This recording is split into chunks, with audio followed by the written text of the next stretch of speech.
I'd like to call to order this regular meeting of the Lancaster County Planning Commission of March 20th, 2019. A printed agenda is available outside the hearing room, and a copy of the full agenda, including the staff reports, is available at the front of the chambers with the clerk. The Open Meetings Act is posted just inside the doors at the back of the room. If you parked in the parking garage across the street to the north, the gate is open and no parking coupons are needed. Please note that the Transportation Improvement Program briefing previously scheduled to be held immediately following today's regular hearing has been canceled. Out of courtesy for those attending this meeting, the commissioners and the staff, cellular phone usage is not permitted in these chambers during any portion of this meeting. We will appreciate your cooperation. Please note that the Planning Commission action today is final on the following agenda items. Item 1.2, Comprehensive Plan Conformance 19004. Item 1.3, Miscellaneous 19001. And item 4.1B, Use Permit 132C. And finally, item 4.2, Special Permit 07005A. Any aggrieved person may appeal final action of the Planning Commission to the City Council or the County Board by filing a notice of appeal within the clerk or with the clerk within 14 days following the action of the Planning Commission. The Planning Commission action on all other items is a recommendation to the City Council or County Board. The first item of business is the approval of the minutes of the regular meeting held March 6th, 2019 as revised. There were some typographical corrections made. Is there a motion to approve? So moved. Second, Beckius. Okay, we're ready to call the roll. Okay, Beckius? Yes. Campbell? Yes. Edgerton? Yes. Finnegan? Yes. Harris? Yes. Washington? Yes. Core? Yes. Shear? Yes. Motion carried 8-0. The next item of business is the consent agenda. Items on the consent agenda will be called at the same time and will not be scheduled for a separate public hearing unless there is a request from someone wishing to speak or at the request of a commission member. I will ask Jerry to read all of the consent agenda items into the record. Once those items are read, she will ask if there is anyone wishing to speak. If you wish to speak on an item on the consent agenda, we would ask that you stand and state that item. That item will then be removed from the consent agenda and scheduled as a separate public hearing under Section 3 of today's agenda. All items remaining on the consent agenda will be voted upon in total with a motion for approval. Jerry, will you please call the items on the consent agenda? Yes, item 1.1 is Comprehensive Plan Conformance 19003 to review as to conformance with the Lincoln Lancaster County Comprehensive Plan, a request to declare city-owned property as surplus on property generally located at 1440 Adams Street.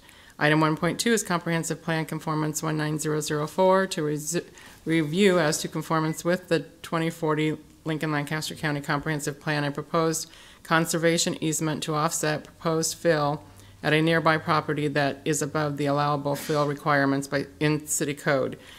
On property generally located at 810 Hanneman Drive. This is final action on that item unless appealed to the City Council within 14 days. Item 1.3 is Miscellaneous 19001 to amend various sections of the Lincoln Lancaster County Planning Commission rules and regulations adopted by Resolution PC 01036 on January 31st, 2007 to reflect current administrative practices. This is final action on this item as well. Item 1.4 is Street and Alley Vacation 19002 to vacate a portion of the South First Street on property generally located at South First Street and West Denton Road. Are there any ex parte communications to be disclosed on these consent agenda items? I see none. Is there anyone here wishing to speak on any of these items? If so, please stand and state that item. Okay, I think we're ready to entertain a motion. Move approval, Beckius. Second. Finnegan? Okay. Call the roll. Beckius? Yes. Campbell? Yes. Edgerton? Yes. Finnegan? Yes. Harris? Yes. Washington? Yes. Core? Yes. Shear? Yes. Motion carried 8-0. There are no requests for deferral today, so we will now proceed to public hearings. The staff will make a brief presentation. The applicant will then be requested to present his or her testimony, followed by those who wish to testify in support. followed by those who wish to testify in opposition. The staff will then be given an opportunity to respond to the testimony, and then the applicant shall have an opportunity for rebuttal. If during your testimony you have copies of documentation or materials you would like distributed to the Planning Commission members and/or included as part of the record, please provide that information to the clerk for distribution prior to your testimony. Each person testifying should state their name and address and shall have 5 minutes to speak unless additional time is requested and granted. The timer will go off after 4 minutes, then you will have 1 minute to wrap up your testimony. The Planning Commission will vote immediately at the close of the public hearing unless the Commission votes to defer action or continue the public hearing. Jerry, please call the first public hearing item. Okay, I would note that Commissioners Beckius and Scheer have declared conflicts of interest on these next two items, which are associated. First item being change of zone 19006 from O3 Office Park District to B2 Planned Neighborhood Business District, and the associated use permit 132C to amend use permit 132B to add 6 commercial lots with an increase of approximately 47,200 square feet of commercial floor area, both generally located at Highway 2 and Pine Lake Road. I would note that this is final action on the requested use permit 132C unless appealed to the City Council within 14 days. Staff recommendation for the use permit is conditional approval. Staff recommendation for the change of zone is approval. Are there any ex parte communications to be disclosed? Yes, I had a conversation with someone about the process for providing testimony at the hearing on this item. Noted, thank you. Brian. Good afternoon. Excuse me, Brian Will, Planning Department. So what I put up on the overhead is an overview of the area. And so what we're talking about here is Highway 2, South 70th Street, and what we call the Willowbrook Shopping Center is really all of this area in 2 shades of green. It's the westernmost portion there, the zone B2, that is developed, you're probably most familiar with, is where the Home Depot is at. The original zoning approval for Willowbrook goes back to 2000, where the parcel we're talking about today was actually rezoned and included within the boundary of the original use permit. And so that boundary that I'm talking about is essentially everything that's shaded here in green. But you'll notice it's kind of divided up into 2 pieces here. This westernmost where Home Depot is at is zone B2. The piece we're talking about today here is zoned O3. And so it's that O3 portion that is under public hearing today. So really there's 2 applications here. First, a change of zone, and then the modification of the use permit. The change of zone is to go from O3 to B2. And reading the staff report, the planning, the planning department is supportive of this. If we look at the future land use map, it's designated as commercial development. But if we go back through the history of this site, the original request was to rezone all of this to B2. But it's sort of a sign of the times. Back then, there was concern about the infrastructure, transportation network most particularly, concern about increased traffic on Highway 2, having expanded 6 lanes perhaps. 70th Street was not improved the way it is today. Pine Lake Road, which is now set to be improved, was not in the state that it's in today. So things have changed. Pine Lake Road is being improved. South Beltway, that timeline has been moved up and there's much greater certainty there. And 70th Street's been improved. So relooking the zoning pattern here, rezoning from O3 to B2, Planning Department is supportive of doing that. So the other piece of it here is then modifying the existing use permit. This is under that use permit, but it was blank. It didn't show anything at that time.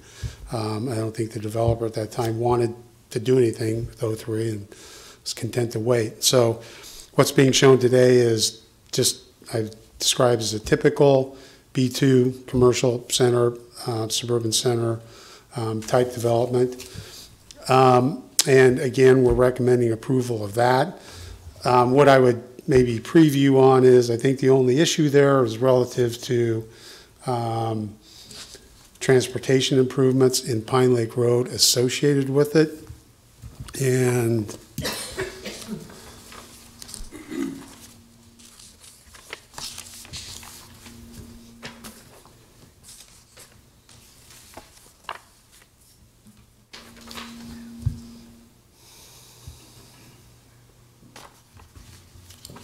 so there's going to be, this being the center here, the O3, the B2, the property we're talking about, there's really going to be two access points on the Pine Lake Road, one here, we describe as the 8th mile, and this one here, we describe as a 1/4 mile. This one eventually is going to be a roundabout. Did I say roundabout? Sorry. Eventually, there's going to be a traffic signal at this location here, and so it's and by the traffic study submitted with this development, indicates that the intensification of development is largely responsible for that, the need for that traffic signal. And so it's the timing of that and the responsibility of that that I think is probably going to be discussed here. But I don't want to get ahead of myself and anticipate something that may or may not be discussed. So as it's described and with the recommended conditions of approval, the Planning Department is supportive of this, and I'd be happy to answer any questions you might have. Brian, for the record, could you describe the intensity of, or no, the density changes between O3 and B2? Well, I think that second word is probably more appropriate. It's the intensity of the land use, because the land uses that you'd find are allowed within the B2 district are more so relative to traffic generation than O3. O3 is office park, and so it's generally those, 8 to 5 business hour office uses, medical office, as opposed to B2, where we find we have, gas stations, convenience stores, dry cleaners, those neighborhood uses that do tend to generate more traffic and are open much longer hours of operation. So it's really that change in the zoning that allows the more intense land use that changes that traffic generation. Thank you. Brian, has this, the left turn and areas and such been communicated with Public Works already, so that as they move this year into the reconstruction, that those will be built at the same time? Yes, Public Works has been involved. I think those improvements have been, there have been those discussions, those improvements would be coordinated. I think it's fair to characterize, yes. Brian, I was a little confused on the report. In one place, it seems to say that one of the access points is impact fee eligible and one is not. But then in another place, it says that neither one of them are. So I was a little confused as to which way it is. Well, it only sounded confusing because it is a little bit. What I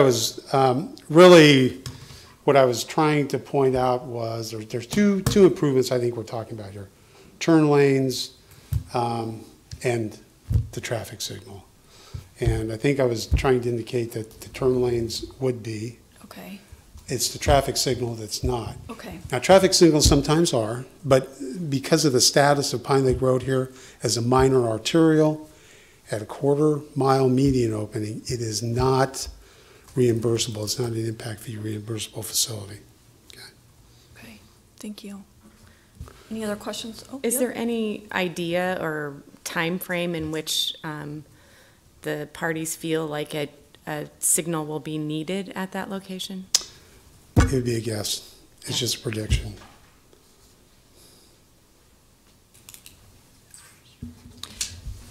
Any other questions for Brian right now? Okay, thank you. Applicant.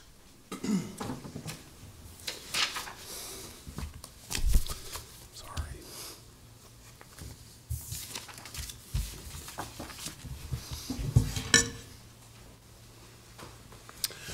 Madam Chair, members of the commission, Mark Hunziker, appearing on behalf of the applicant. I think Brian described everything pretty well. I want to just make sure everybody's clear on these turn lanes. This access, the one closest to Highway 2, will, back that up just a little bit so you can see the whole thing. The one closest to Highway 2 will be a right-in, right-out only. And that right turn lane is at the applicant's expense. The right and left turn lanes at this location are impact fee eligible. Had we brought this forward maybe 6 months ago or a little longer, it might have been designed into the Pine Lake Road project as a roundabout. But it's a little late for that at this point, so we're getting the Public Works Department the design for those turn lanes, and they will be built at the same time as Pine Lake Road. We are okay with all of the conditions except a couple, and I've got an amendment that I'm going to pass around to you just to cover those. Thank you.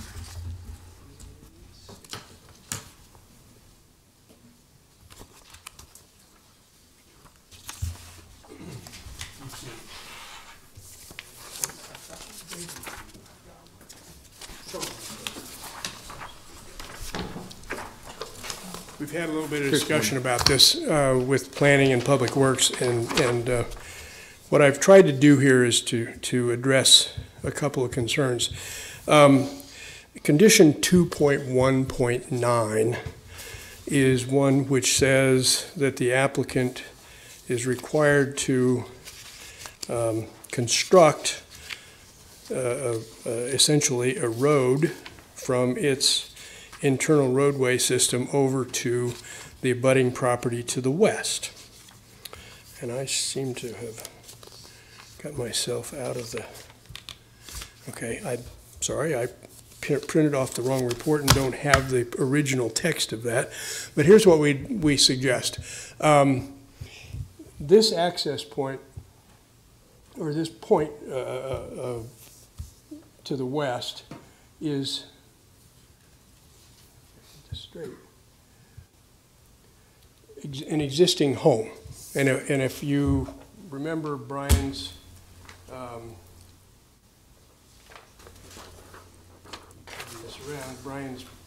plan, thank you.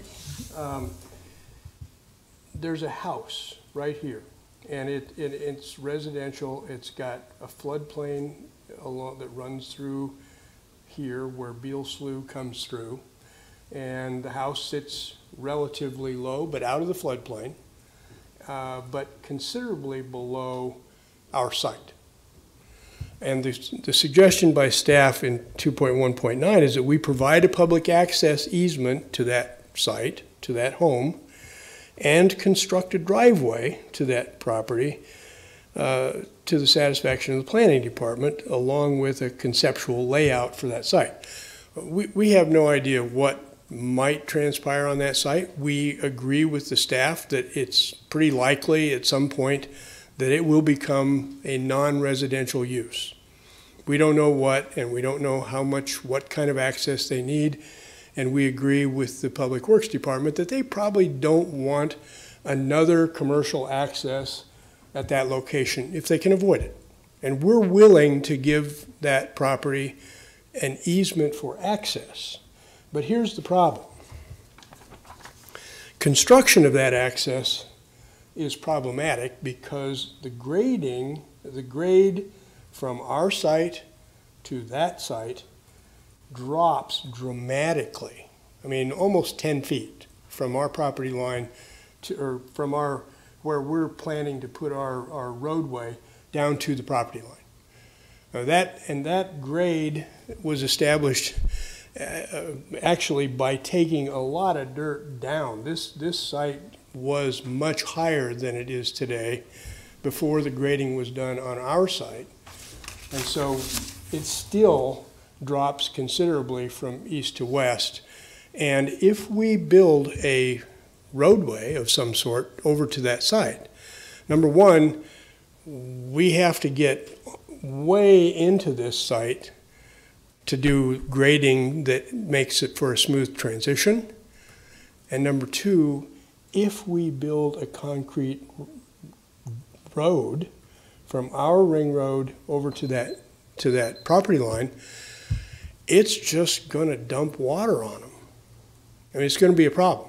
And we agree that they ought to be able to have access, and we're perfectly willing to give them an easement.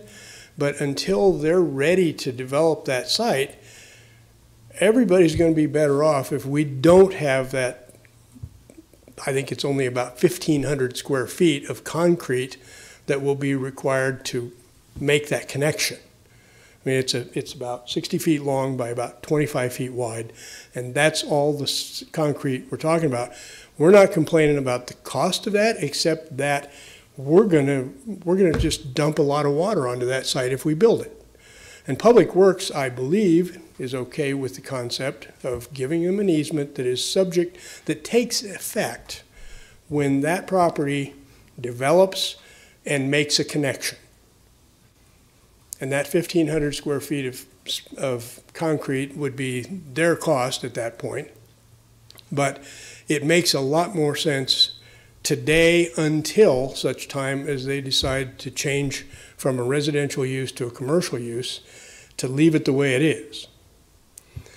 Now, the second point, and that's item 1 in the amendment, and that language basically says that we provide a public access easement sufficient width to construct a private driveway for access to lot 92, and it becomes effective at such time as they change it to commercial and they construct that driveway connecting to our internal roadway and become a member of our association that will be assessing everyone in this area for maintenance of this roadway coming in and all the other stuff.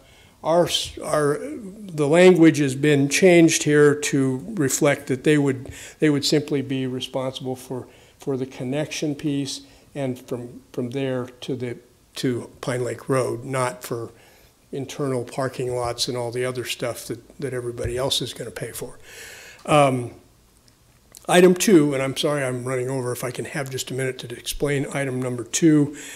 We've amended the condition 3.2 that says provide an escrow agreement to pay for the traffic signal. We want to not put in money in escrow, but use other security acceptable to the law department to guarantee half the cost of that signal. Because we think the only time that signal is going to be necessary is when the south side of the road develops, at which point in time the south side of the road ought to pay the other half. But we've added language, and this was directly at the request of Lonnie Birkeland in the Public Works Department, that if a signal is warranted prior to the time the land on the south side develops, the owners and developer of the north side will pay the whole cost of that signal. So we're not pushing off half the cost on the city. The city has said that they won't use impact fees for that signal, and we understand that. So we're willing to pick up the entire signal if we get enough traffic generated from this property to warrant a signal, even though there's no through leg on that intersection. So we understand that it might happen that way. We think, planning has said they think that the south side will develop sooner than that. We would be, I guess we'd be happy if things develop on the north side fast enough that we have to pay for that whole signal. So that's what these amendments are about, and I'll try to answer any questions you have. Maya? Are there any issues with requiring the owner to become a member of an organization in order to honor this agreement? I mean, there are other ways that the owner could make sure that there is proper maintenance. Well, except that all of the, most of the property we're talking about maintaining, except for that last 25 feet that runs from here to his property line will be all on our property and owned by us. I mean, that, we're just saying that it's fair to say, if you're going to use this as your commercial access point, you should contribute something to that maintenance. You may recall recently we had a similar situation on Pine Lake Road on the south side, where Franklin Drywall was located, and the Campus Life was located to the west. And in that case, we were asked to provide a public access easement for that property in the case that they changed uses. And in that case, Franklin Drywall said, yes, we'll give the easement. It becomes effective at such time as A, the use of that property changes, and B, they build and maintain that road to their property. Because it was going to come in and cut right across the front yard of that old house that's there. That old house will probably eventually go away, but it wasn't serving hardly anybody else. So they were going to not only build it, but also maintain it in that case. And we think it's just, if we're going to have a policy of restricting access points for commercial uses and want to try to consolidate them, that's fine. But the people who don't have those access points, who take access through other properties, should at least contribute to the maintenance of those access points. But doesn't this limit that contribution to joining the association and not, or am I missing something? Well, it does, but again, I think the language to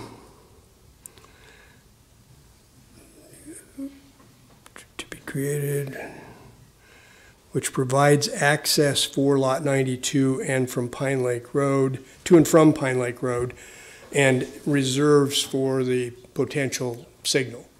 We expect that association, because we might have to put money in for that full cost of the signal, will, through its assessments, begin to provide a little bit extra each year to build up a fund to pay for the other half of that signal if it's ever required. And that's basically what we think that's a fair thing for them to do, to help maintain that short stretch, and also to contribute a small share to the eventual signalization of that intersection, if it's required by to be paid by the north side. And basically it'd be 1/7.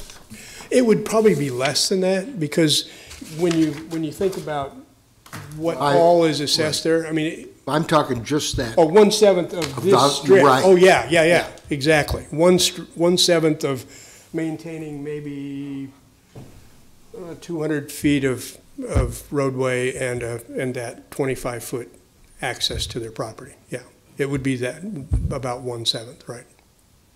I have one other question on the other amendment. I'm just trying to understand the first sentence. So the sentence ends, when a traffic signal is warranted. What does that refer back to? Or that refers back to only the traffic signal, or all of it? Well, it's intended to refer back only to the traffic signal. Right. I mean, we are going to provide the security as a condition of getting any building permits on this site. That will be a requirement that is regardless of the traffic signal, and and the warrants are just what's required to be met by state law when you want to build a traffic signal. Just the way I read it, it refers back to both things. So maybe there's it's not my best draftsmanship, I will admit. There's a rewording there that could make it a little clearer.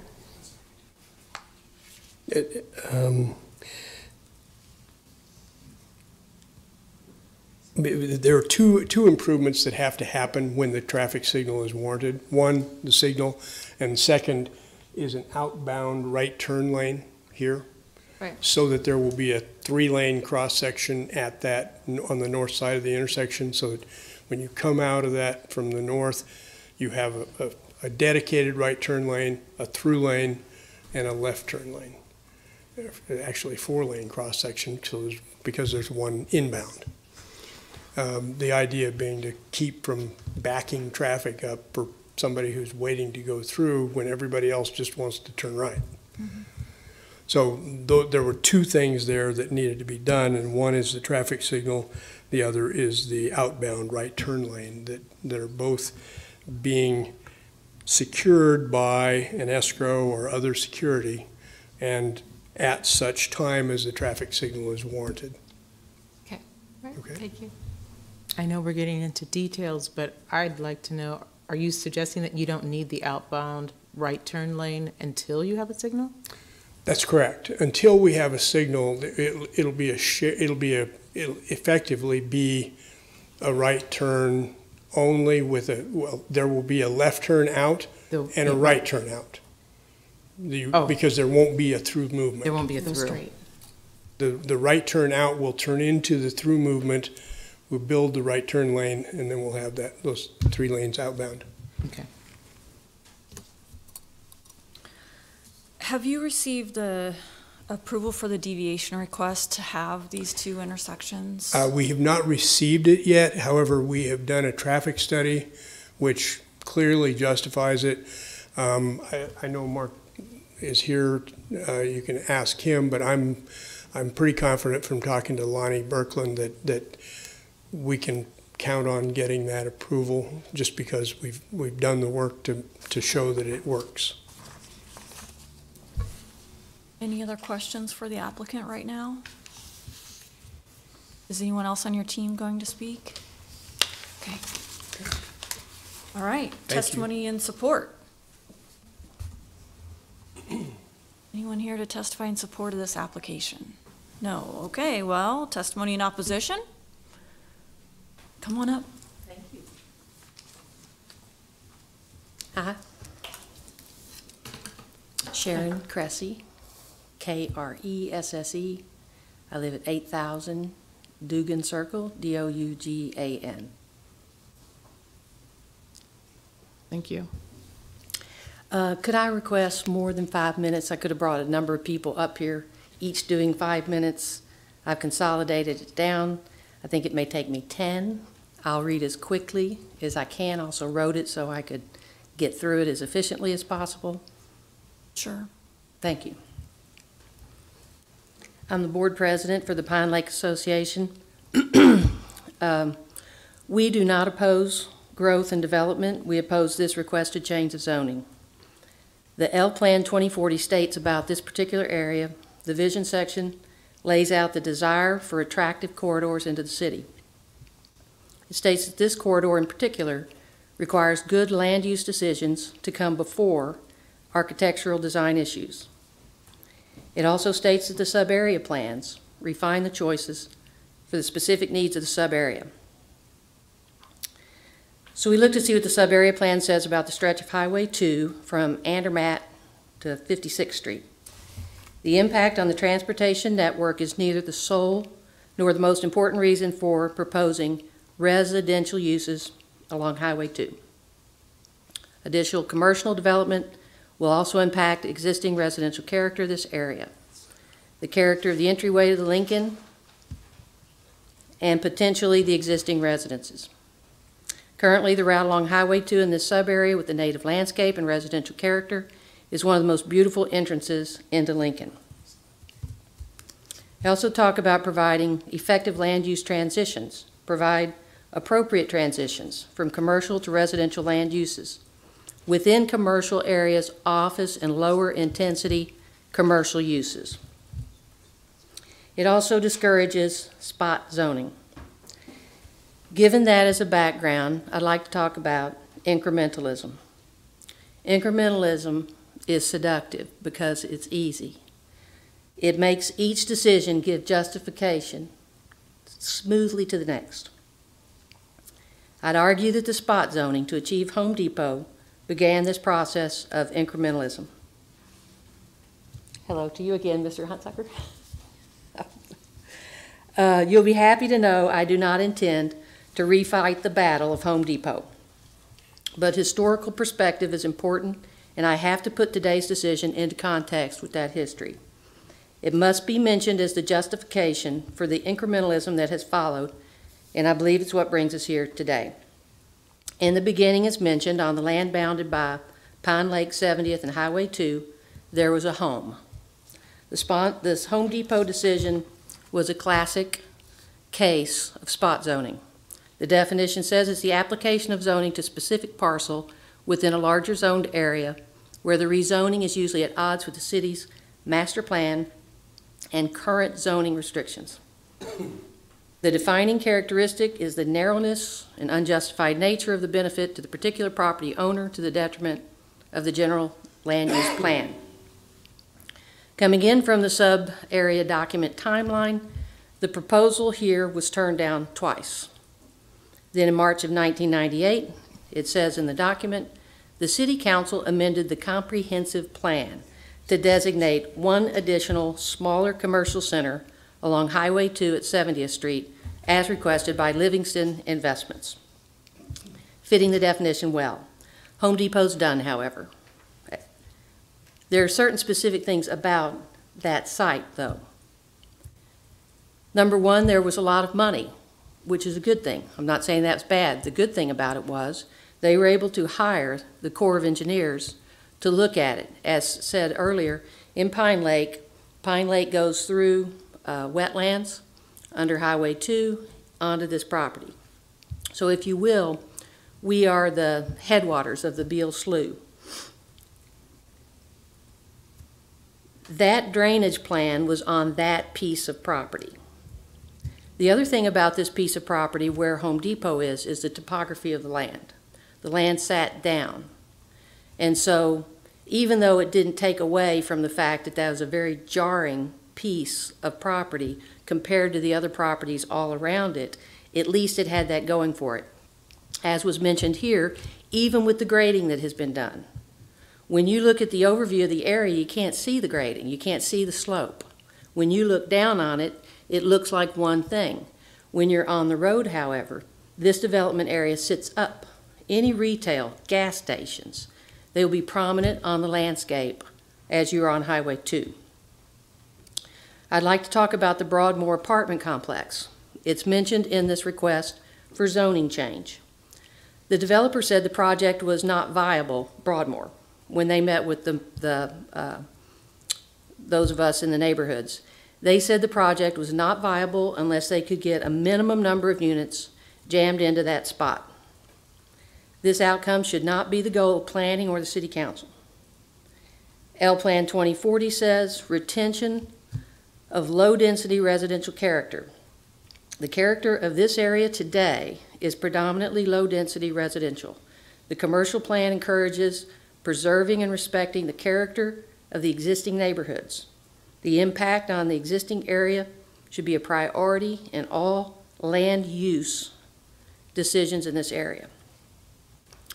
No transitional housing was given as an option to the Broadmoor decision. If the developer overpaid for the land, I don't think it was City Council's place to make it work for him. This apartment complex lays all along the property line of single residence houses, family dwellings.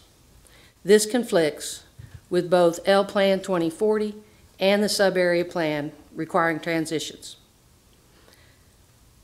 In the testimony, or in the debates, I suppose, at the City Council, one of the members of the City Council stated, people won't build houses on Highway 2.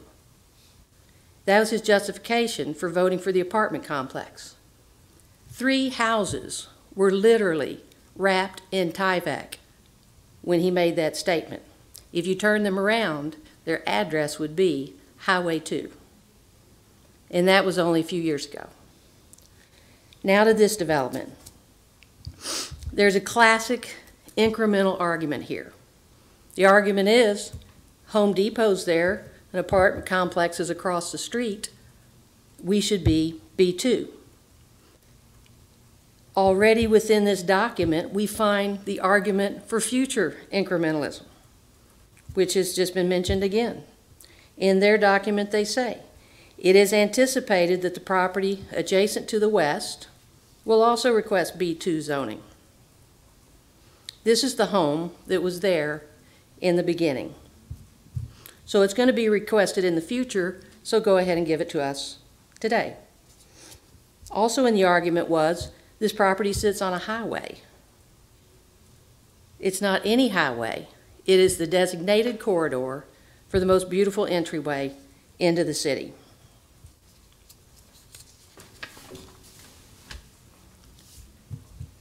During the Battle of Home Depot, conflicted council members wanted to restrict types of businesses on the rest of the site.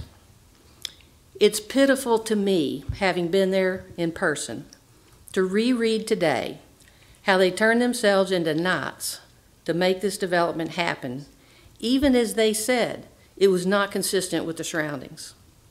Many of them suggested that perhaps they could limit the possible businesses on the 2 additional pads that were there in that area.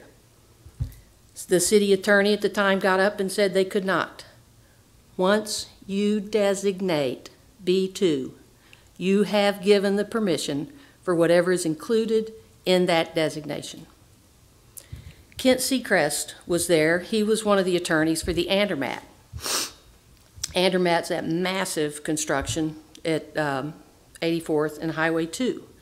And the idea was, we'll do this big one here. We got the giant one at 56th Street. There will be no further commercialization of the corridor. Unfortunately, that was a gentleman's agreement.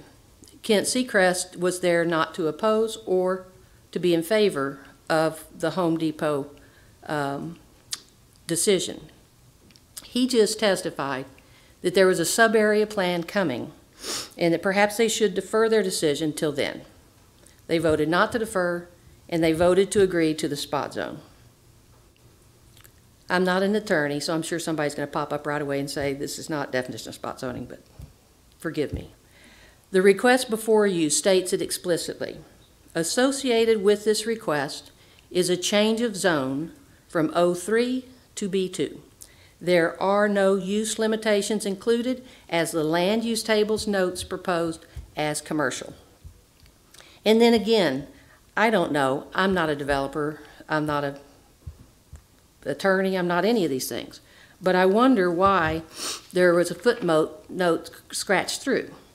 In other words, there's a note that says, no service stations or convenience stores shall be allowed, scratched out. All buildings shall conform to the architectural design, yada yada, scratched out. I don't know what that means. Perhaps you too believe that you can protect the character of this area later on when the design for this parcel is given to you. I would again point you to L Plan 2040.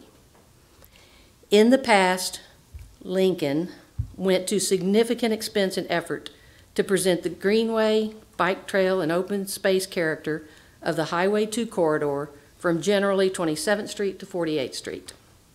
That character contrasts with the commercial and automobile orientation associated with the commercial and industrial uses along Highway 2 at 56th Street. However, standards alone may have little impact if incremental land use decisions strip the corridor with commercial uses. Thus, in order to preserve the entryway corridor, the land use and transportation decisions are equally as important as the landscaping and architectural standards that would come later. You now have the land use decision in front of you with this rezoning request. We urge you to reject it.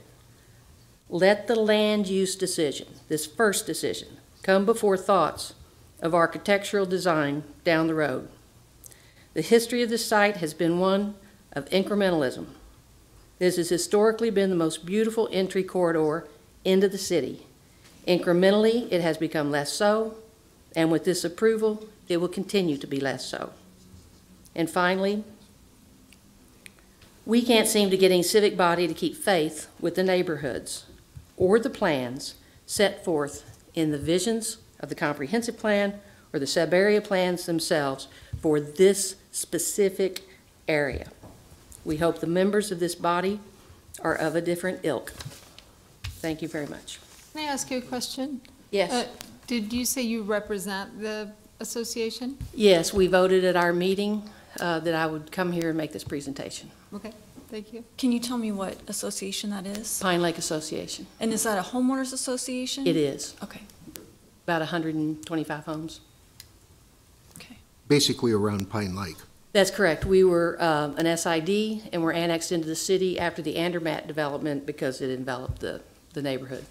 The neighborhood's been out there since the 1960s. Any other questions? So where are most of the homes that are, in relation to this development, where are most of the homes located? Across if you look across Highway 2, we would be, across Highway 2 is the apartment complex. And then we're just like, since it cuts at an angle, it's hard for me. I don't know if that's Got it. east or north. Yep. But, Thank you. okay. Thank you for coming up. Thank you very much. Any other testimony in opposition? Okay, I don't see any, so we'll go back to staff questions. Brian? I have one. Go ahead. Brian, these amendments that they have proposed, have you reviewed them previously? Well, yes and no. Here's the issue. There may be some room for common ground here. The problem the planning department's having is that we didn't get this until late this morning, approximately 11 o'clock. And what we're suggesting is, before we make any recommendation on it, we want to be able to have some time meet with other staff, perhaps the applicant, and make sure we know what it is that we're recommending approval of here. So at this point, we're not supportive of this motion as it's come forward, just primarily due to that fact. We just haven't had time to vet it and understand what it means yet. So if we proposed a postponement until our next meeting, would that give you enough time? Yes, I think what we were proposing to the applicant was delay it for 2 weeks, give us some time to do that. I think the applicant was objecting to that, did not want to delay it. I'm not going to speak for them. So I mean, there are options in this regard. Planning Commission could just take action, recommend approval of it as it is. The change of zone has to go on to City Council. The applicant could then appeal that approval of the use permit, take that on to City Council as well. There's going to be 2 or 3 weeks there that then we could all meet and talk about perhaps these conditions. So there's an alternative. Well, the conditions that Mark has brought up do make sense to me. It may be some wording that you want to adjust and things like that, but there are reasons for wanting to make the changes, are basically common sense, I think. There are some points here that have merit, I'd agree. I'm suggesting, though, that I don't think we're supportive of all of it. Okay. In its content, as it is. Maya? Can you speak to the precedent of requiring a membership in an association to? Well, I mean, that's one of the questions. I mean, I don't know. Our discussion was, I'm not sure how that works. I think we'd like to have, or at least we haven't had the chance yet, but to have our attorney look at that, and is that viable or not? I mean, on the one hand, it sounds reasonable that, okay, if this owner next door is going to be using this, it's there primarily for their use, that there should be some sharing and doing it and maintaining that. But where does that end? I mean, what's the extent of it?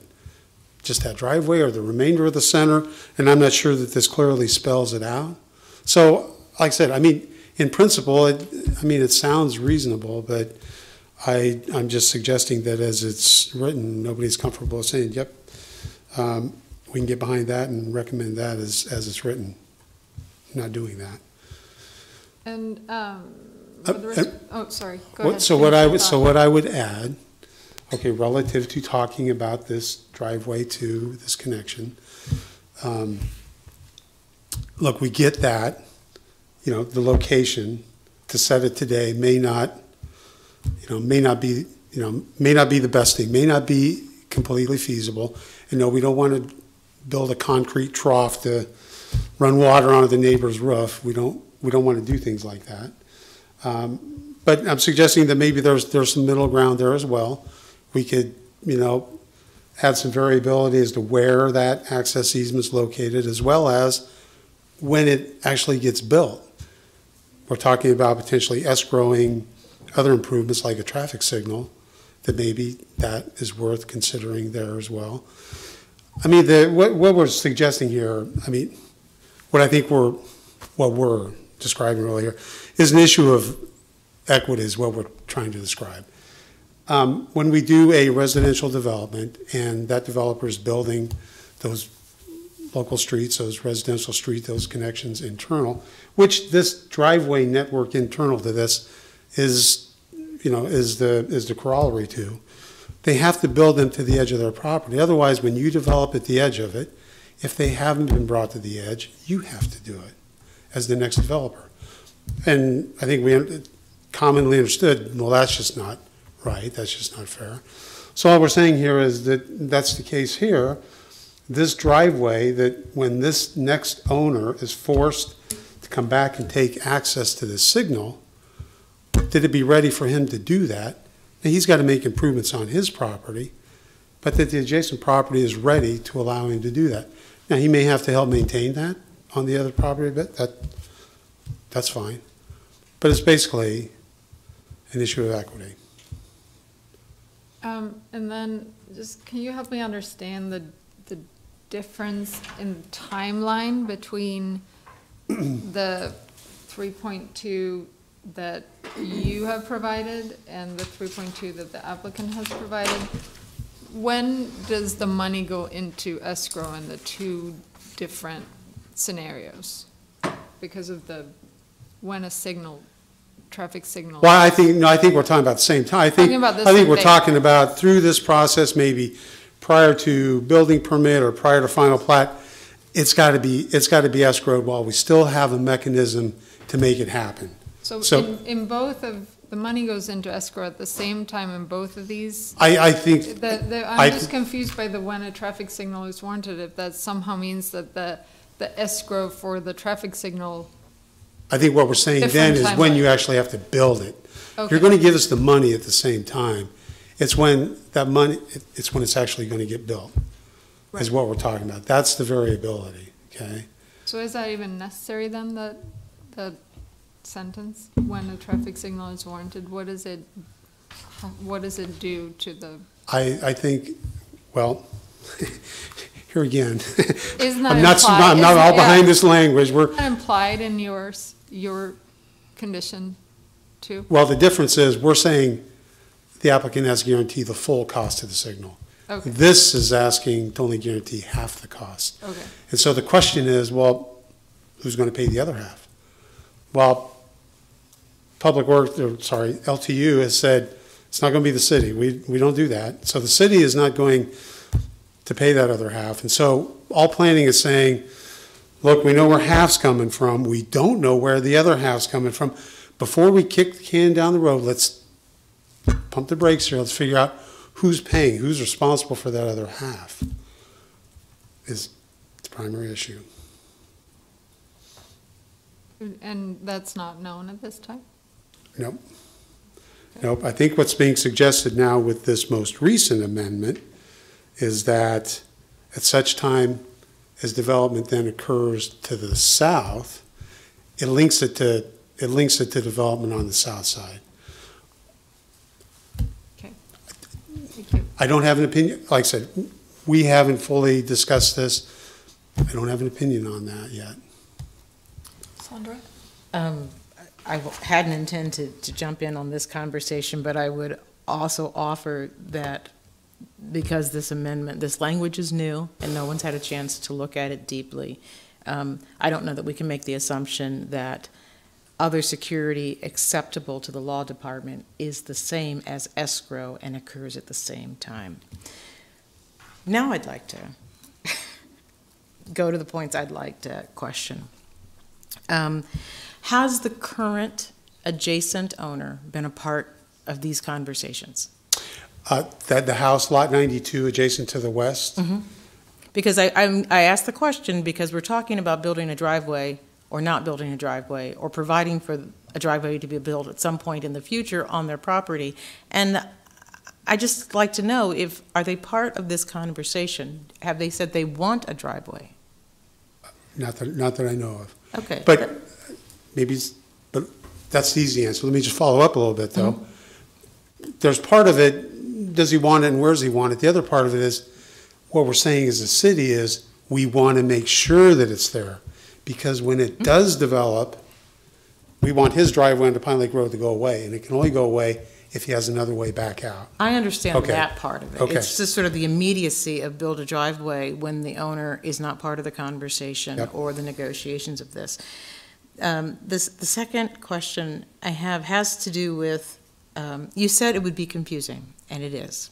Just as you sat down after explaining which parts of the project would be covered by impact fees, Mark got up and said that the signal would be covered by impact fees when you had suggested it hadn't been. No, Not the signal, not only signal. the lanes. The turn lanes at the signal intersection. The Okay. other turn lane at the right in, right out further up is developer cost. Okay. Okay? I think when I said turn lanes, I was talking about at the signal, but I didn't qualify it, and so Okay. it probably So sounded like I meant Only the all of turn them. lanes at the quarter mile Yes, at are the signal, impact fee eligible. yes. Traffic signal is not, Is not? and the turn lanes at the 8th mile intersection are not either. Nope, correct. Turn lanes at quarter mile. Thank And the you. developer and the city agree on that. Okay, Yeah, I don't think there's any disagreement on that. got it. Thank you. That clears that up. And then I have a question about the sub-area plan. Can you tell me, when was the sub-area plan written? And for how long are those sub-area plans in effect? That one is not in effect. We have a long history of sub-area plans, and there have been many of them. And there was one for Southeast Lincoln. That was superseded with either the last or before that update to the comprehensive plan, the 2040 comprehensive plan. So it includes all of the relevant or what wanted to be kept or needed to be kept components from that sub-area plan. They are now in the comprehensive plan.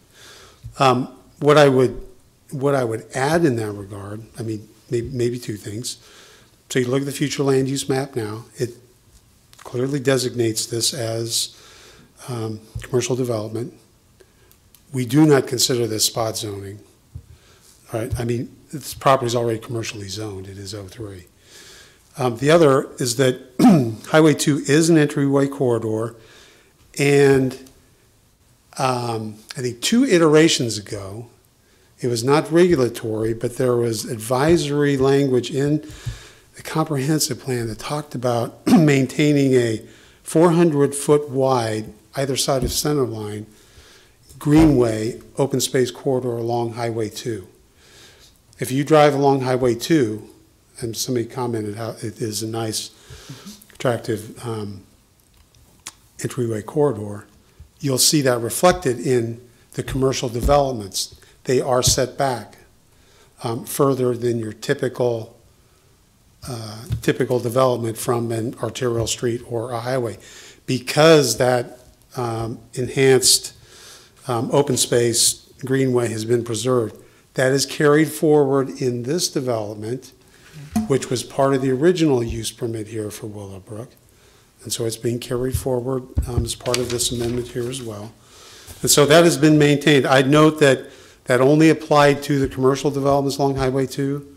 The residential developments didn't have a similar such enhanced setback, lower density in yards and whatever, didn't feel that it was necessary. But so I think the main components of the old sub-area plan, I mean, I think they've been carried forward and have been respected relative to development in this area. Okay. And are there design standards for this area? No. Let me qualify that. Not for this piece under consideration today. Mm-hmm. There were limitations on the original B2 portion relative to both uses, and I think there were some design elements of buildings and perhaps materials. There is a consistency of the look, some of the features of the buildings in the original part, but those have not been carried through. At least there's no recommendation on the part of the planning department to carry those forward to this portion today. Brian, can you remind me of the timing of when Home Depot was built? It's back in around 2000, okay, give or take a year or so there. Brian, what is the zoning of the west side of 70th, just north of Pine Lake Road? Okay, west side of 70th, just north of Pine Lake Road. So here's 70th. Yep, it'd be that purple. Right here. It's H4, planned service commercial, highway commercial. There is a special permit over that for mini storage and office. And that's been changed just in the last. Yeah, that's just been within a few years now. Yep, three or four years, approximately. Brian, can you show me where the homeowners association is? For Pine Lake? Oops, sorry. Okay, so here's where we're talking about. Here's Home Depot. Pine Lake is Right around here. the lake, okay. Yep, across the highway to the northeast. And are they higher than Highway 2? Are they higher than, yes, that is higher than Highway 2. Yeah, and the drainage so the outlet from Pine Lake is here, and that drainage comes through here and is what comes through this site, comes along Pine Lake Road and then flows back through here, eventually flows into Beal Slough, joins up and then continues on downstream. But it's the outlet to Pine Lake that actually is that little drainage that comes down through this site here. Brian, can you speak to, the testifier talked about some crossed out wording on the plans. Can you talk about that a little bit? What's been struck out there is reflected on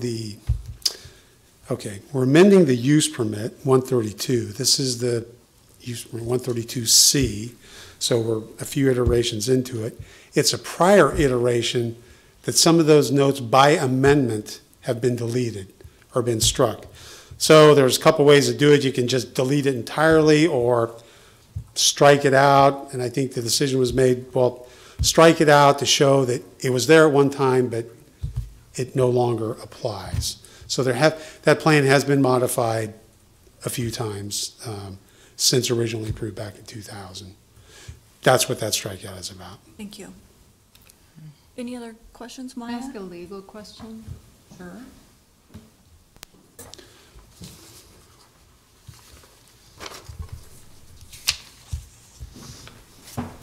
Tim C. City Law. What are the options for approving an amendment to the conditions with the caveat that it might not be completely legal and then could not be enacted? So if we were to say, we move to approve this amendment provided the law department says we actually can't do that because they haven't had a chance to look at it yet. That's a new one. You're welcome. Yeah, thanks. I can't advise you that you should approve something that would be contrary to law. That would be something I couldn't advise you to do. Having said that, if planning saw this at 11, I saw this when I was in my office working on something else and saw an amendment and thought I should probably go down and find out what we're talking about. So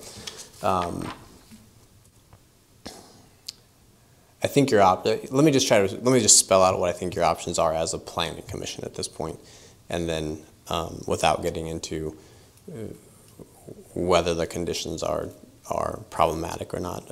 I can address one of those things that Commissioner Washington actually raised with regard to the security, other form of security. We do that all the time, that we get letters of credit, escrow agreements, bonds. So that part I don't have any problem with at all. But I know you raised that, and now I'm getting away from Commissioner Harris's question. But I think you have a couple of options.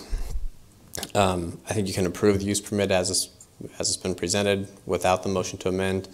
I think you could move to accept one or both of the amendments proposed by Mr. Hunsker.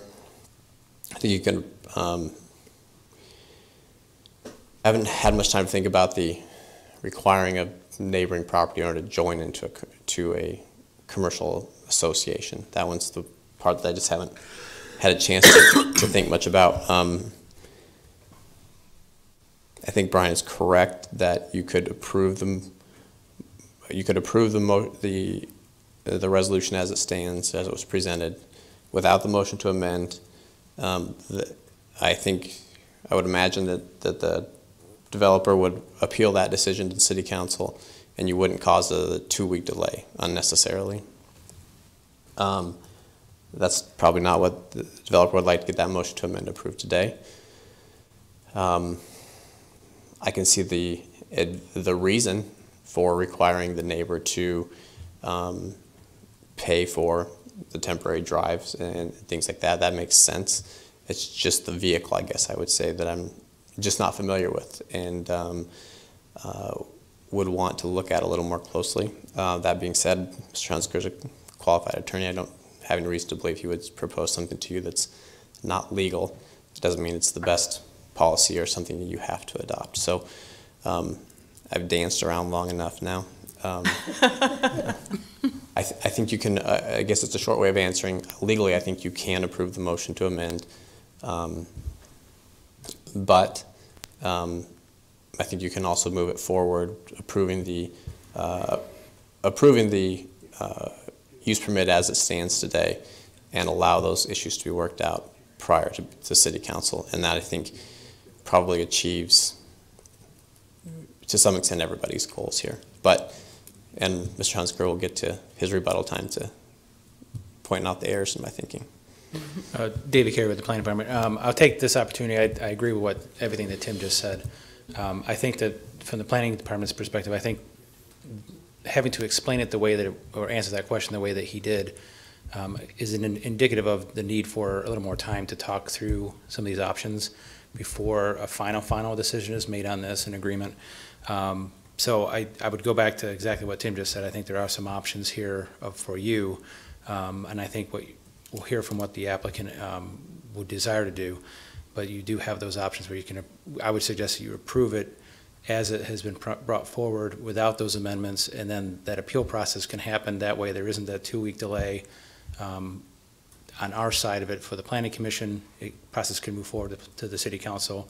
Use that roughly 3 weeks to work that out and try to get to a point of understanding all those issues. So I think at this point, that's what I would suggest happen at this point in time.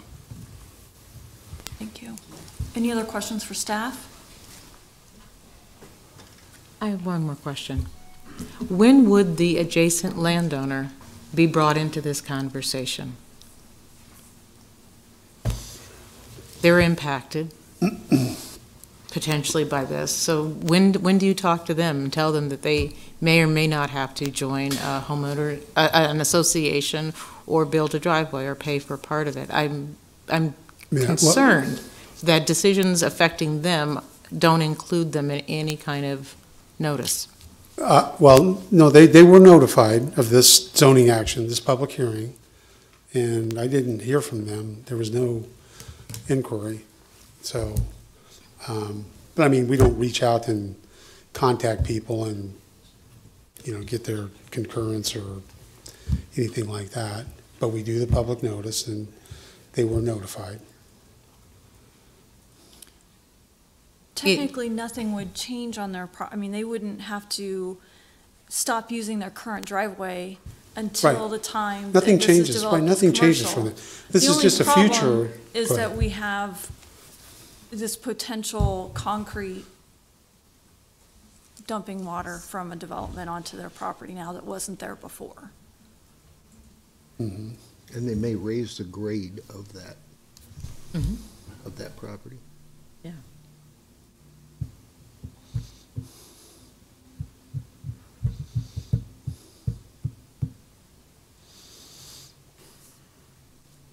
Any other comments questions for Brian? I don't have any more questions, thank you. Okay, applicant rebuttal.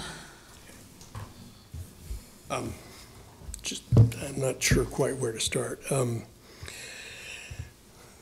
This part of town has a lot of history of some acrimonious decisions that have been made, and Pine Lake has opposed every one of them. So without going through all that history, I would just suggest to you that there's a lot of water that's passed under this bridge over a lot of years. And the sub-area plan, as Brian said, that was referred to was probably done in the 90s sometime. And the important pieces of it have been carried through and are currently in the plan. We are designated in the comp plan as commercial. But I wanted to just point out to you as well, in terms of buffering,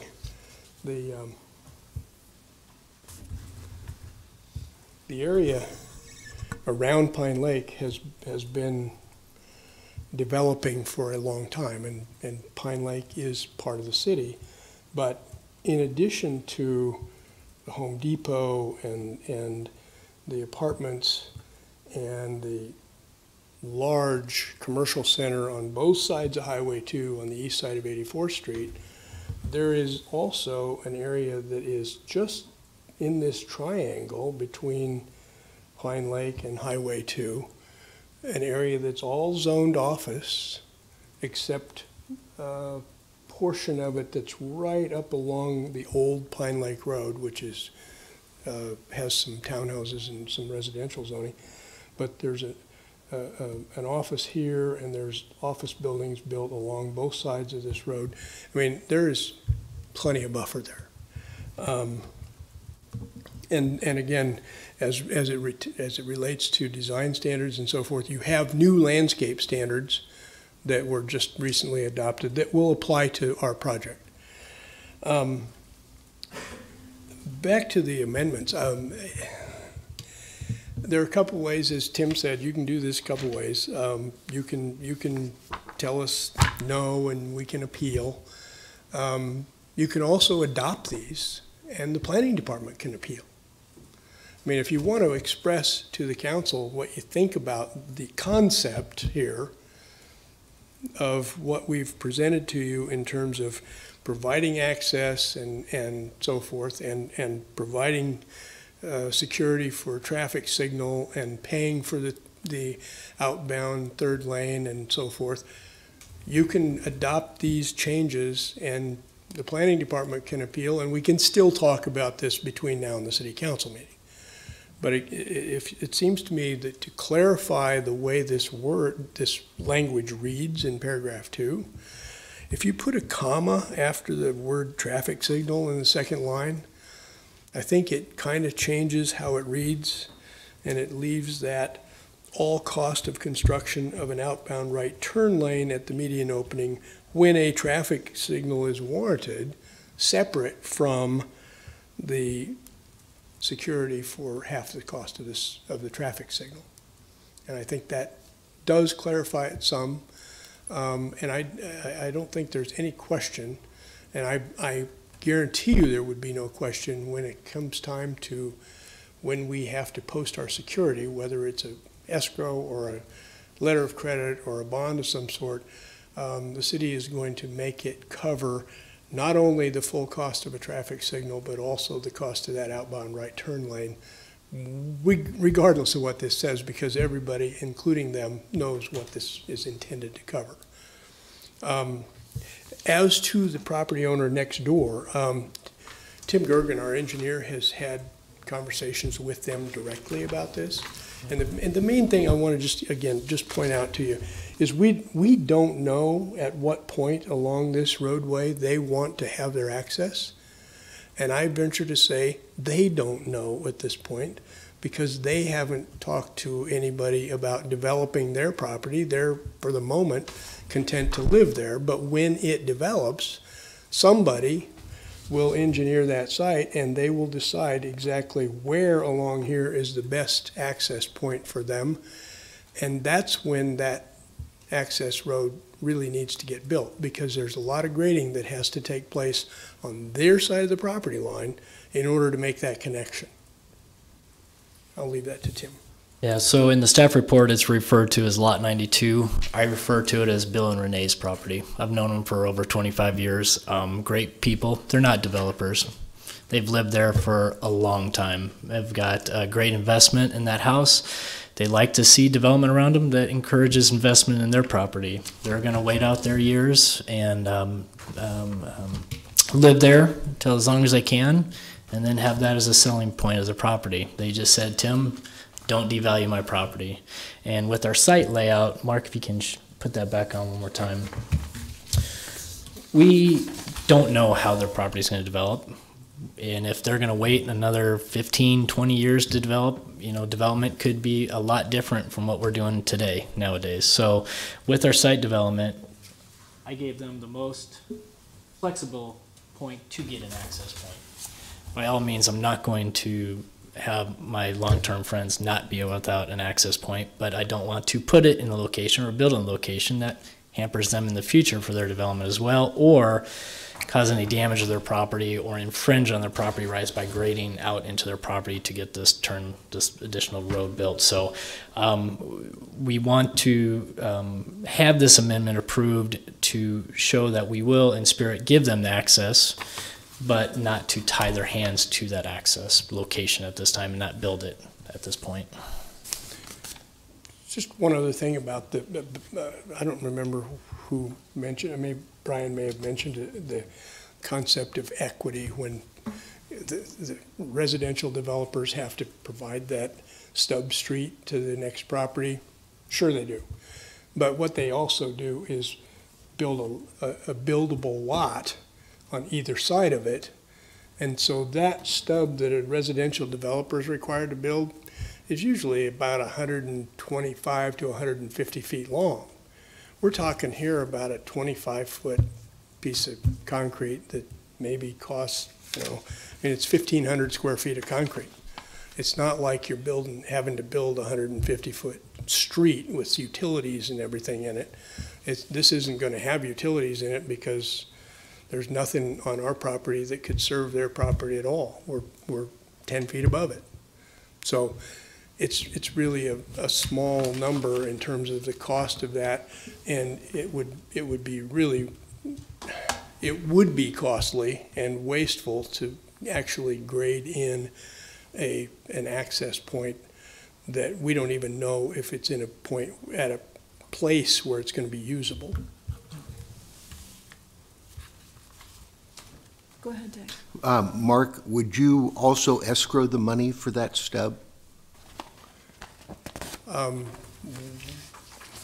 Would we? Could we? Yeah. I mean, it's a small number. Yeah. Yeah, it just Sure. protects that it goes in. Yeah, I mean, if somebody wants to suggest that we do that, sure. I mean, that's an easy one. It's not. We thought we'd just get rid of it because it was a small number on the other side. But if you want to put that on us, that's fine. Just to confirm, you do not have any wish to delay even if it's to explore the option of. We do not, and the point is, if the planning department's not satisfied with this language, they can appeal, and we can still talk about it between now and then. If we have to appeal, we will, I suppose, but it seems to me we are not likely to get to the city council. I think if we go from today, the first city council hearing date we could have would be like April 8th. I'm going to be out of town on the 8th, and it's probably going to be the 15th. So there's plenty of time to work it out if there are really concerns about the language. Any other questions for the applicant? Okay. Thank you. Thank you. I would entertain a motion, and I will note that we have to call for 2 separate motions.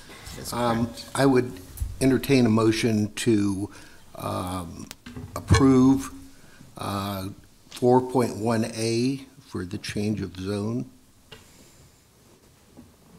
Second?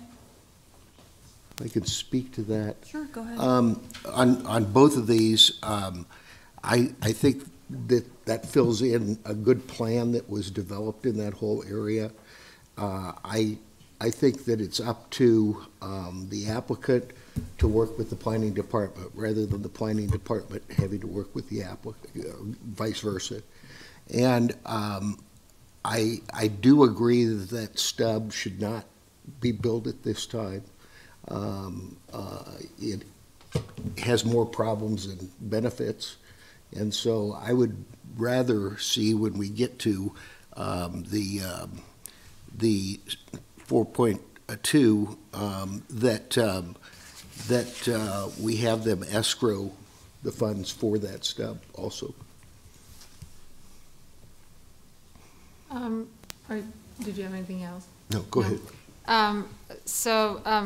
I agree with Commissioner Campbell on the appropriateness of the change of zone. I don't agree that it equates spot zoning. I think it is split zoning, and that's typically not a favorite for anyone. But I do understand why it happened at the time as a fairly conservative measure. I think times have sort of caught up with this area. It's become more urbanized, and it's supported by the future land use map, the comp plan. I think it makes sense in this area, and I'm a little confused by the incrementalism argument, because by that standard, almost all growth and planning would be incrementalism, and in my idea, incrementalism avoids large jumps and large decisions that are sudden, and incrementalism instead allows us to grow cautiously, and allows each step in that process to be conducive to what's happened before and make sense. So to me, incrementalism is actually a good thing when it comes to planning. I don't think that's how you meant it, but I think it makes sense for the city to plan that way. Anyone else?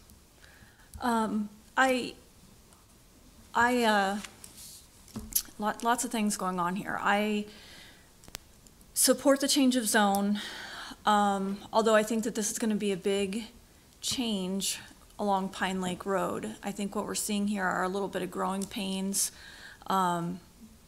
People, probably myself included, are used to Pine Lake Road as kind of a cut through to get through. If you don't want to go up to 70th and take 70th to Pine Lake Road, you take this.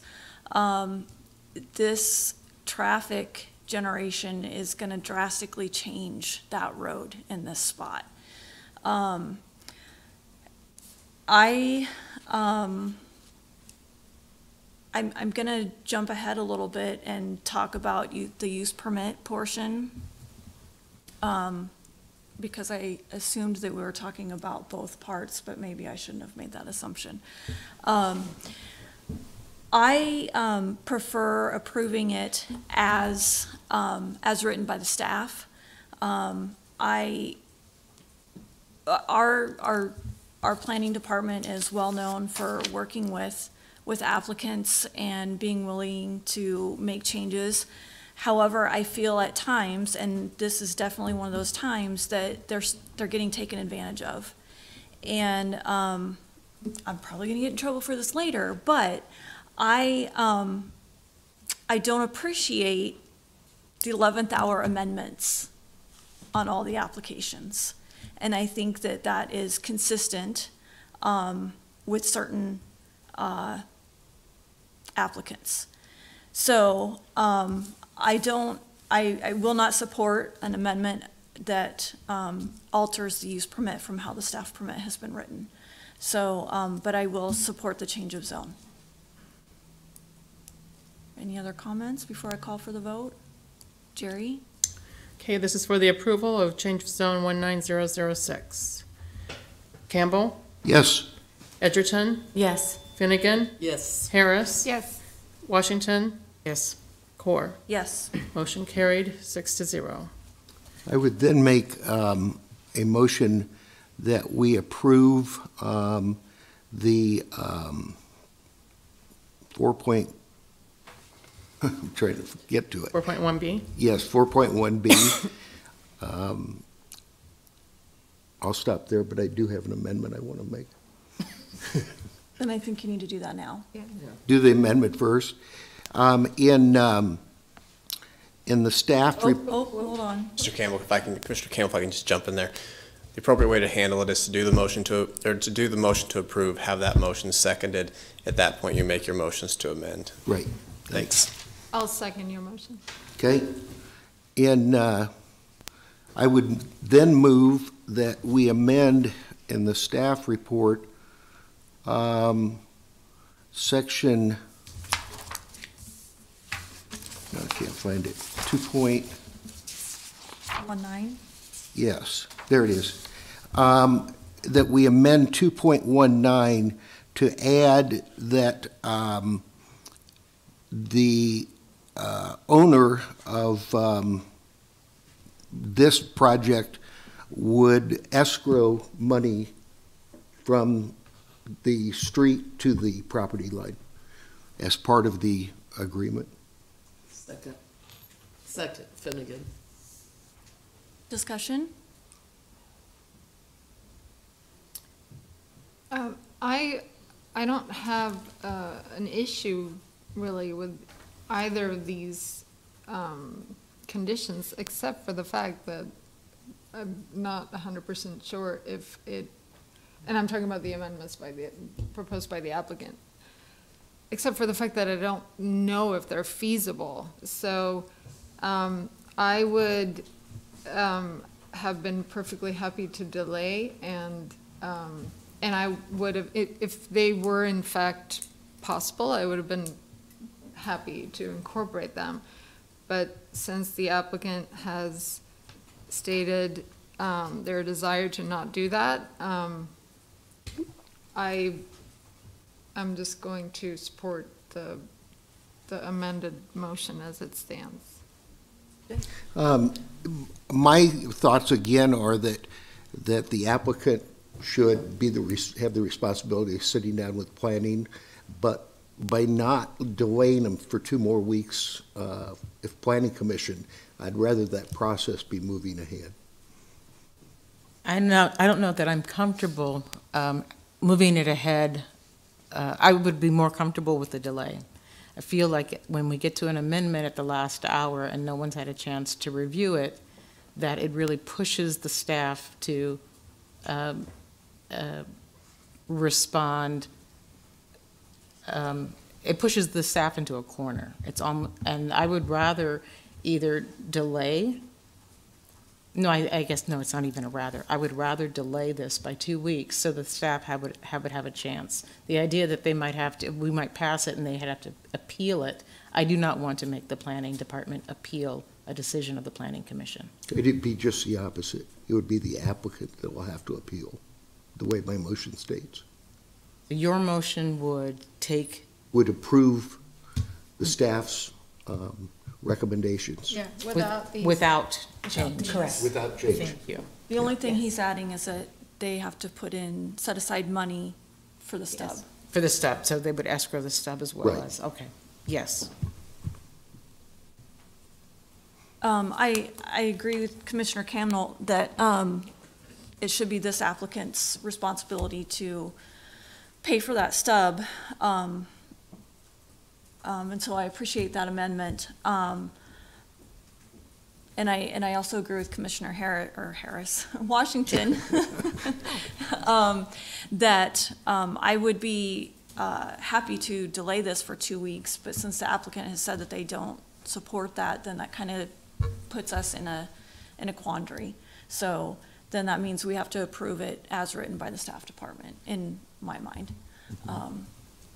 Any other comments, discussion before we call the vote? Jerry? Okay, this is on Commissioner Campbell's amendment. Campbell? Yes. Edgerton? Yes. Finnegan? Yes. Harris? Yes. Washington? Yes. Core. Yes. We ready for the motion? Motion to amend approved 6-0. Are we ready to, So, Now we're ready for the amended motion. as amended? Yeah. Okay. Campbell? Yes. Edgerton? Yes. Finnegan? Yes. Harris? Yes. Washington? Yes. Core. yes. Motion carried 6-0. Okay, moving on. Okay, item 4.2, a special permit 07005A to expand the Yankee Hill Townhome Community Unit Plan by approximately 4.96 acres to allow up to an additional 11 dwelling units on property generally located at 8140 South 84th Street. Staff recommendation is for conditional approval, and this is final action by the Planning Commission unless appealed to the City Council within 14 days. Are there any ex parte communications on this application? I see none. Good afternoon, Brian Will again, Planning Department. This is a single request, and this is a request to amend the Yankee Hill Townhomes Community Unit Plan to expand it slightly by about 5 acres. The area that we're talking about is here. This is South 84th Street and Yankee Hill Road here. The lot, and specifically we're talking about, is this one right here. And the proposal in front of you today is to expand the larger Yankee Hill Townhomes Community Unit Plan, which is this area here, zoned R3 and R4, to now include the subject lot. The lot is already zoned R3, as is the remainder of the community unit plan. That was done long ago as well. So pretty much everything is in place to bring it into the CUP. This is really, though, about finishing out the CUP, and if I can find a graphic here, I'll show you what I'm talking about.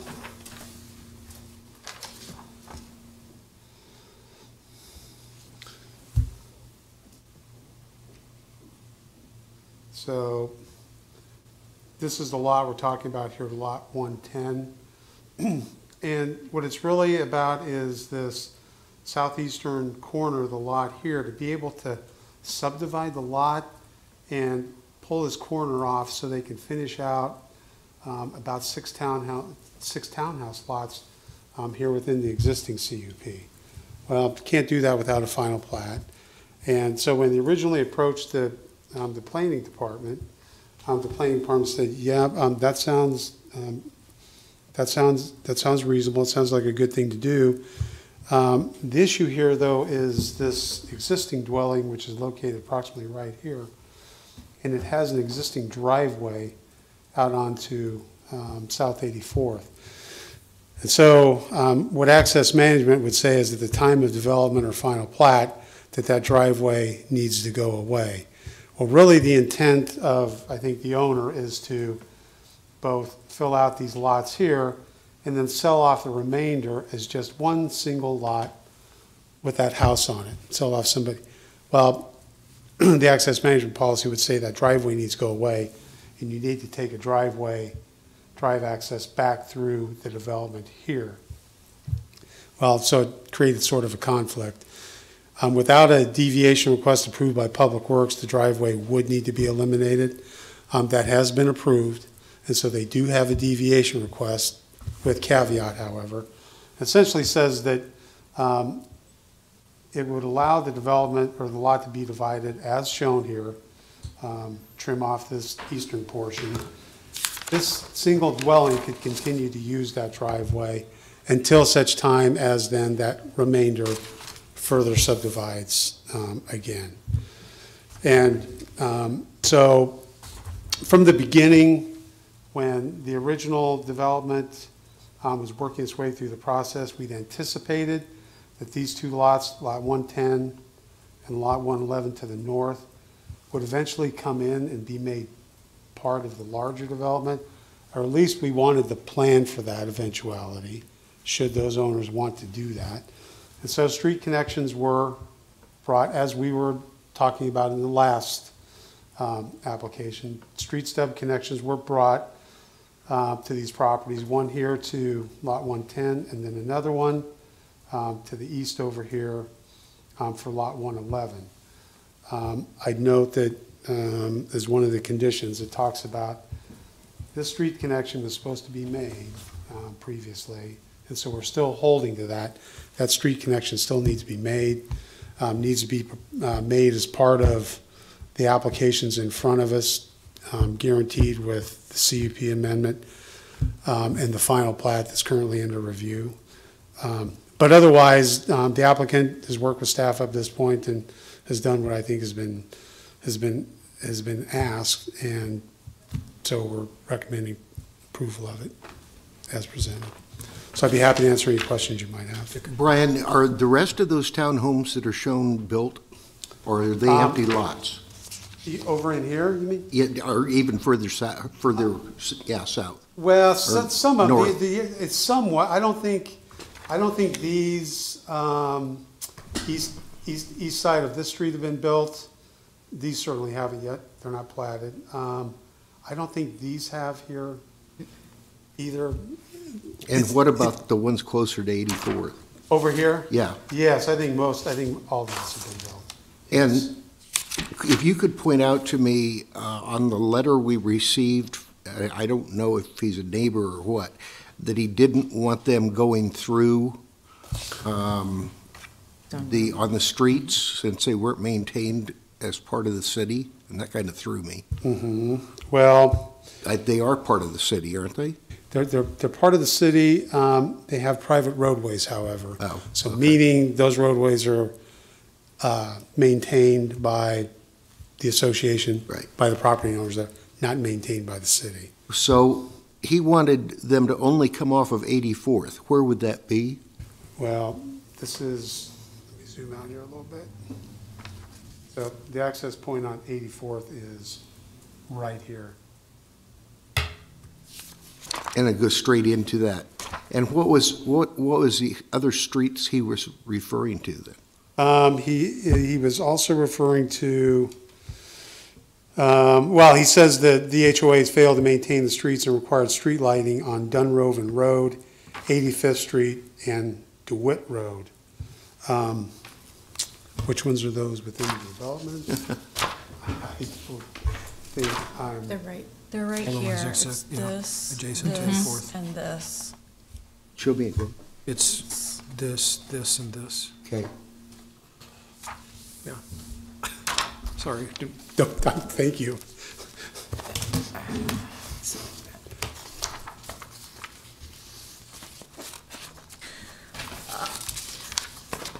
I had questions yes. about that too. So basically that letter sounds to me like they would prefer, I mean, the only alternative route I could see then was for them to come in that private driveway that Public Works is wanting, LTU is wanting eliminated. Yes, I mean, it will remain for the time being. So then until they'd still have something- to come down, South 80, oh gosh. I believe so. I believe they're gonna have to come in through the access points off 84th Street and Yankee Hill Road. They're gonna have to use those access points. They'll have to use Dunriven. Dunroven or Sutherland? Yes, Dunroven, yep. So, right, I had the same question. I wasn't sure that we could tell them to use a private driveway. I'm sorry, say that again. I wasn't sure we could tell the applicant to use a no. private driveway. I thought that's. Well, and as it is right now, the public, or the private driveway does not connect to these. Yeah, it doesn't get over to them. Right, and there's really no way to get from here, over, yeah. There was something that mentioned a clubhouse. Is that built Yeah. and where is that located? It's gonna be. Is it that big square just to the, It's gonna be right here. right next to the townhomes? Yeah, and Okay. there's kind of an open But that's space. already in the plan? That's already part of the CUP, Right. right. This just brings it forward. Got it. Yeah. Is And- there, oh, sorry. And then there were 4 proposed lots Well, at, yes, so we asked them to then also, okay, because the remainder of the lot that's being sold off with the existing dwelling here is not without development potential. There is some, and so we asked them to please show a potential layout, not, it's not going to bind anybody, but it shows at least for how the street could be extended, wrapped up in a cul-de-sac with some lots off of it. yes, but I'm going to ask one more. But those are just being shown in concept. They're being shown to demonstrate that it could happen. Understood. The home that's on the lot currently, is Yep. that occupied? I don't know. Okay. I believe it's for sale, but I don't know if it's occupied. Thank you. And so it's only those 6 lots that they're Yes, it's asking for these, at this yeah, time. it's to accomplish cutting off this corner here. Yep. Otherwise, the lot comes like Right. this. Right.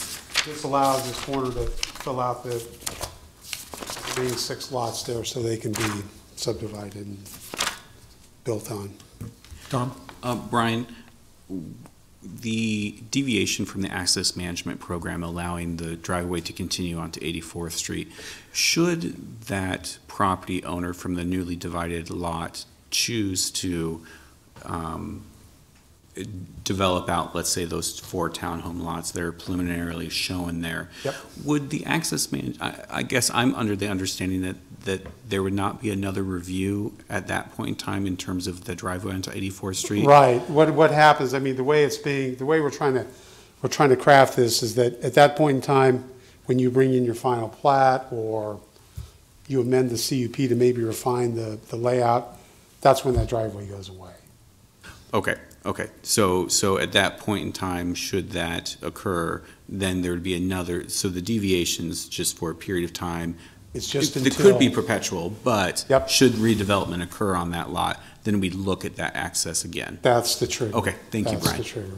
So right now, the deviation request to leave the driveway has been approved until that happens. Until such time as that. And it may never happen, but when and if it does. Yep, could Sure. never happen. Somebody could live there for a long, long time Okay, thank you, Brian. with the driveway. Yep. Brian, is that a wetland or a? Oh, I was afraid somebody was going to ask me. I don't.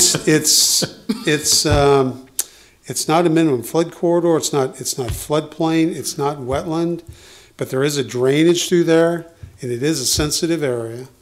And so watershed management did want it delineated, did want it defined, and it does need to be protected. So they would have to get a core permit to actually put that road stub into that lot? Maybe. Could be. I don't know that that's the case, but the thing is. Depends on how that piece Yeah, is all of the defined. work on that street extension hasn't been done yet. Right. Hasn't been fully explored. So I don't think we know the extent of what will be or what is or isn't required in order to do that. You might want to carry to watershed management a desire to name a shaded area so that we could define it. Yeah. Yes. Good point. Brian, I had a question.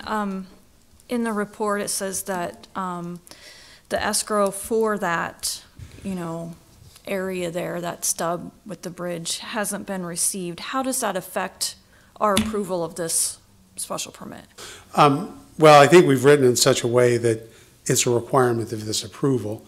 The final plat's under review. Actually, we've sent the comments out on that, and one of the comments in the director's letter is guarantee that improvement. So we've sort of got it covered in a couple different ways, but it's a condition of this approval. We've written it in here.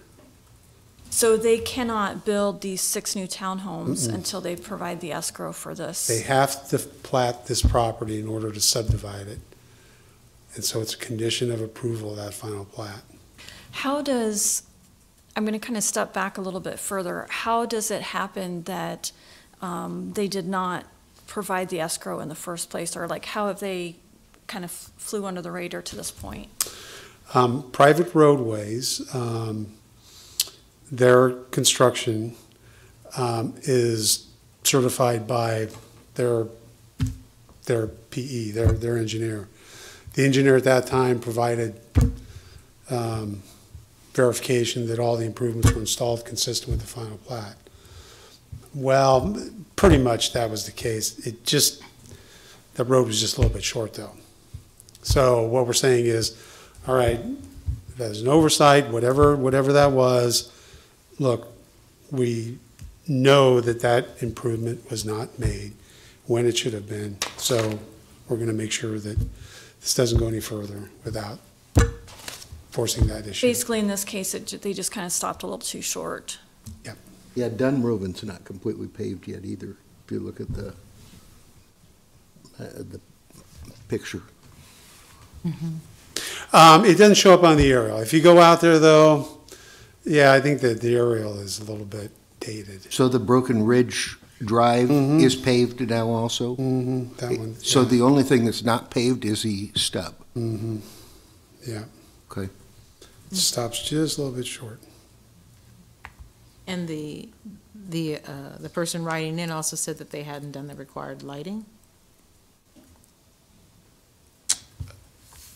Well, again, I mean, that's an improvement that's guaranteed with final plat. You have a certain amount of time in order to install those improvements.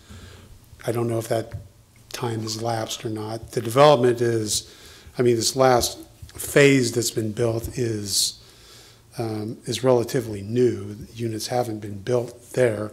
I don't know which lighting this applicant might be talking about, but in any event, all of those improvements would be guaranteed. If they haven't been installed, the city would be holding a surety to guarantee their installation. Brian, how would, if this application hadn't come forward, how would a neighbor let the city know that work hadn't been completed? Like streetlights or something? Yes. Yeah, they would call. They would call the planning department or Bob Simmering in Public Works, Lincoln Transportation Utilities, Engineering Services, and let him know that they haven't been installed, and he'll take care of that. Thank you. Anything else for Brian? Eyes on Bob. Okay. Thank you, Brian. Okay.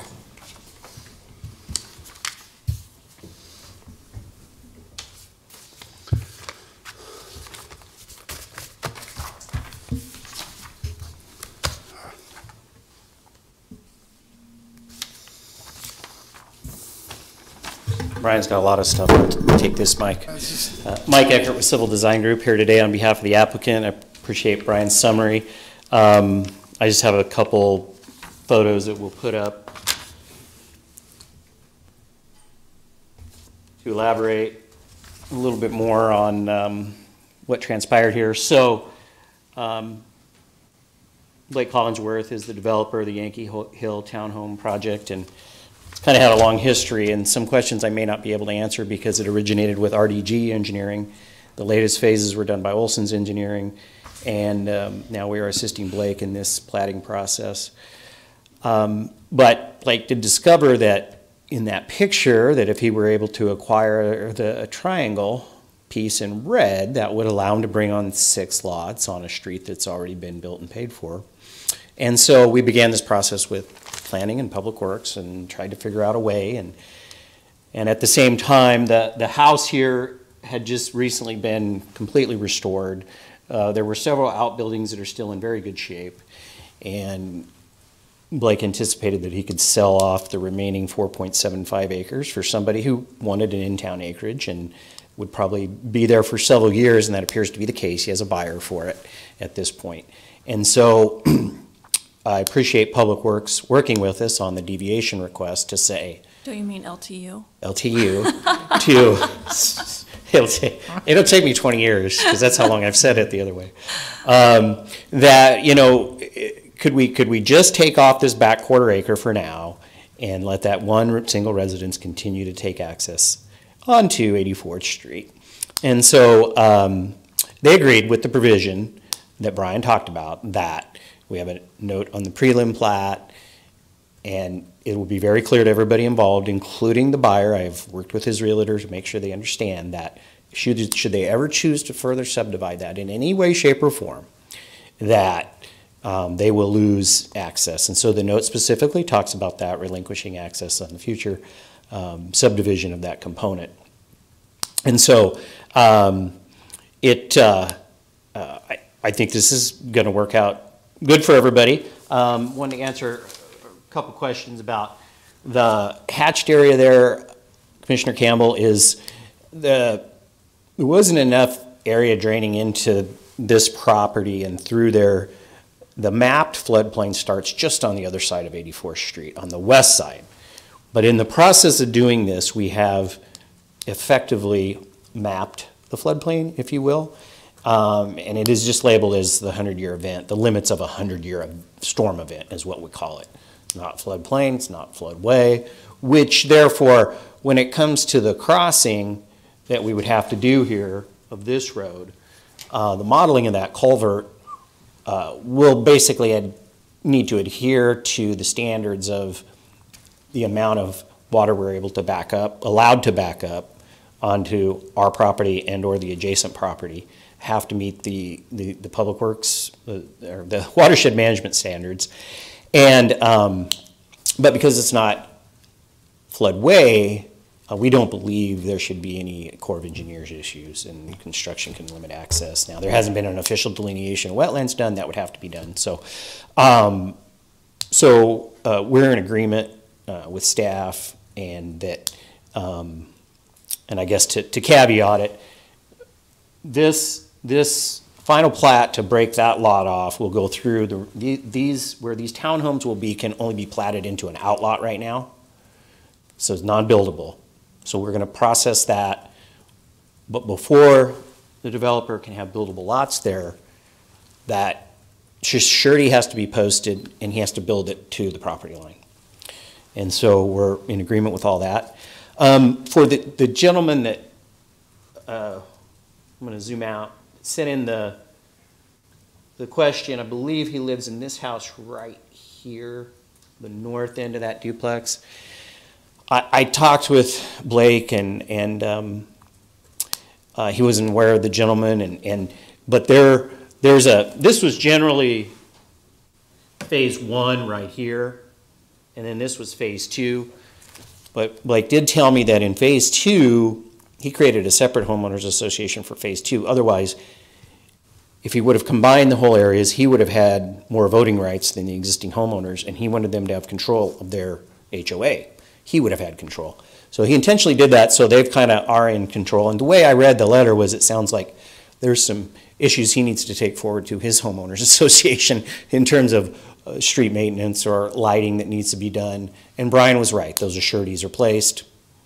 If something hasn't been executed, the time has gone by that the city legal staff could pull those letter of credits and do the work themselves. So I think the condition of the streets out there are actually in pretty good shape compared to a lot of other residential streets. But this is a somewhat unique subdivision that is done as private roadways.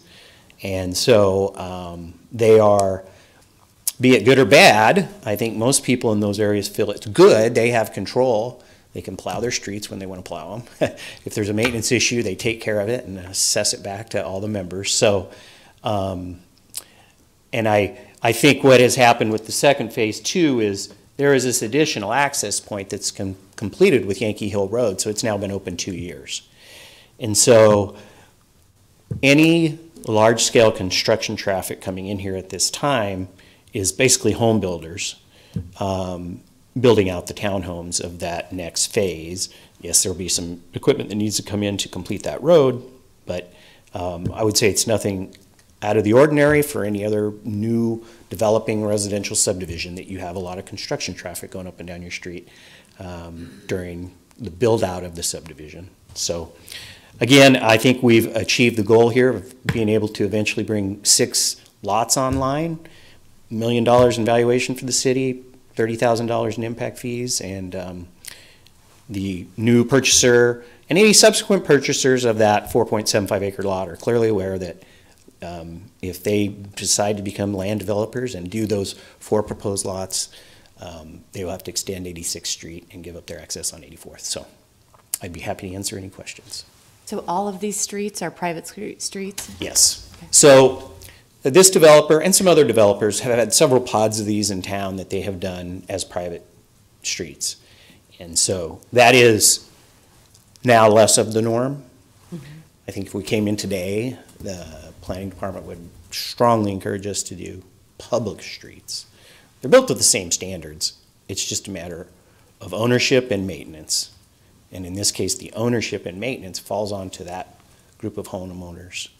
And so, like I said, many of them tell me it's great. We don't have to wait for the city to come plow our streets. Or we can plow our streets when we have a 2-inch snow. And so they like that, and they tend to be on top of maintenance issues too. So. Thank you. Any other questions for Mike? Thank you. Okay, thank you. We have testimony in support of this item. Testimony in opposition. Any further staff questions? You good? Ready to entertain a motion? Move approval, Core. Second, Edgerton. Discussion? Looks like a nice way to incorporate a few additional lots to an existing subdivision while still maintaining an existing structure there as well. I'll be voting for the proposal. Anyone else? Nice project, great compromises all around. I think it works well. Yep, and a good fit. I think this is a really good fit for what's trying to be accomplished. My question is, in the special permit, it says up to an additional 11 dwelling units. And I'm not sure where they put the others. Yes, that accounts for both the 6 over in the corner and the additional 4 or 6 plus 5 shown in concept, 4 in concept, and the original dwelling. Right. So Oh, got it. that gives you. Okay, that makes sense. Yep. Okay, anybody else? Any other comments? Okay, we're ready to vote. Okay, this is for the conditional approval of special permit 07005A. Beckius? Yes. Campbell? Yes. Edgerton? Yes. Finnegan? Yes. Harris? Yes. Washington? Yes. Core? Yes. Shear. Yes. Motion carried 8-0, and just a reminder that this is final action on this item unless appealed to the city council within 14 days. Okay, at this time, anyone wishing to speak on an item not on the agenda may do so. We are adjourned.